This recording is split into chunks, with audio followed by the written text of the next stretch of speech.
Olá, tudo bem? O vídeo de hoje será a resenha do livro O Rouxinol, da Kristin Hannah, um livro que é um romance histórico que se passa na França sitiada pelos nazistas na época da Segunda Guerra Mundial.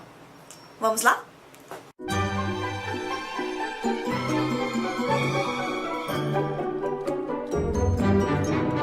Se você já acompanha o canal, pode perceber que eu sou fã de romances históricos, principalmente aqueles que se passam na época da Segunda Guerra Mundial. Em breve deve sair no canal um vídeo com todos os meus livros sobre esse tema. Esse livro em particular, O Rouxinol, da Kristin Hannah, é um livro que foi escrito em 2015, publicado pela editora Arqueiro, que se passa na França sitiada pelos nazistas na época da Segunda Guerra Mundial. É o livro que figurou por 79 semanas como o mais vendido na lista do The New York Times. E bem no comecinho do livro, existe uma frase que exemplifica bem do que se trata essa narrativa. Vou ler aqui um trechinho. Se há uma coisa que aprendi nesta minha longa vida foi o seguinte: no amor, nós descobrimos quem desejamos ser. Na guerra, nós descobrimos quem somos. O livro, baseado em fatos reais, conta a história de duas irmãs, Viane e Isabelle, que são órfãos de mãe e foram abandonadas pelo pai, atormentada após a Primeira Guerra Mundial. O livro é contado de uma forma bem particular. A narrativa é dividida em dois tempos. Um tempo presente, que no caso é 1995 e se passa nos Estados Unidos. É um narrador em primeira pessoa, cujo nome não sabemos, e ao longo da narrativa a gente vai coletando pistas, que vai dizer que pessoa do tempo passado se trata. E o outro narrador é um narrador em terceira pessoa, onisciente, no passado, na França, na Segunda Guerra Mundial, e ele vai intercalar a história das duas irmãs. Em um momento ele conta a história de Viane, e em um momento ele conta a história de Isabelle. De certa forma, foi uma decisão inteligente da autora, uma vez que ela mantém mais um ponto de suspense ao longo da narrativa, de um livro dramático, extenso, tem 425 páginas, e ao longo do livro você vai coletando pistas e pistas, e eu acredito que por volta da metade do livro eu consegui dizer de quem se tratava esse autor em primeira pessoa. Apesar da escrita ser acessível e a leitura se dar de uma forma fluida, a leitura não é tão rápida, não só pela quantidade de páginas, mas também pela alta carga dramática, que pelo menos eu absorvi de tal modo que em determinados momentos eu precisava parar para respirar, para refletir sobre o que eu tinha lido.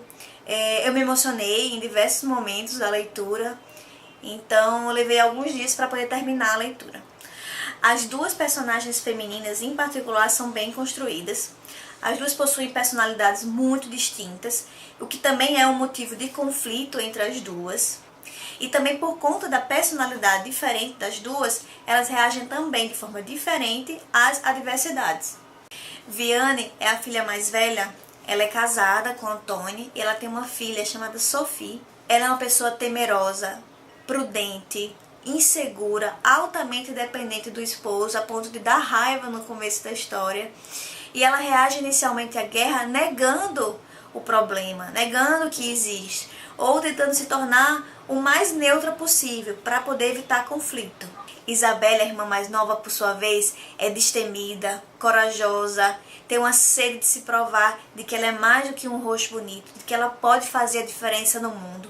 Contudo, apesar dessa aparência de forte, ela guarda uma mágoa pela solidão, pelo abandono e falta de amor, resultado da morte da mãe, do abandono do pai e do abandono da irmã mais velha.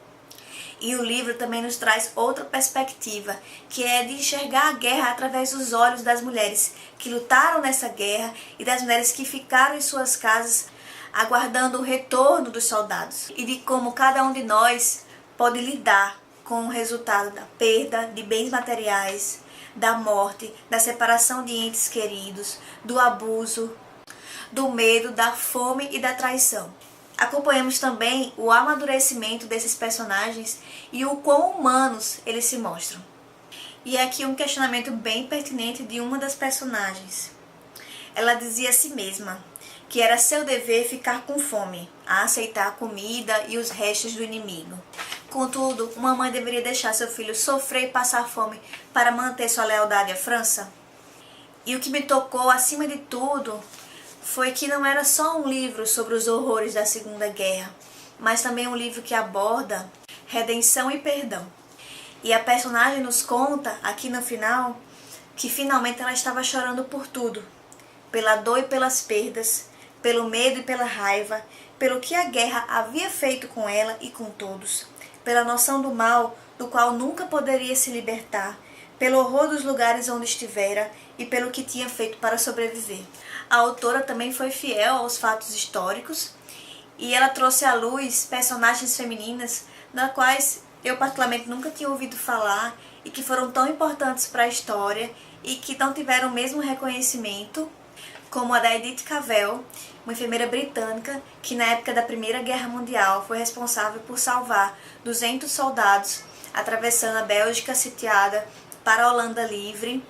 E outra personagem do livro foi inspirada numa condessa belga, a André de Jong, que foi responsável na Segunda Guerra Mundial por salvar pelo menos 118 aviadores, dentre aviadores britânicos, aviadores americanos, transportando eles desde a Bélgica ou da França até a Espanha com a travessia dos Pirineus a pé.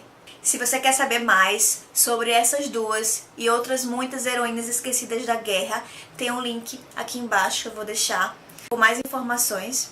E se você gostou desse vídeo, por favor, deixe seu joinha, se inscreve no canal e compartilhe com os amigos. Obrigada!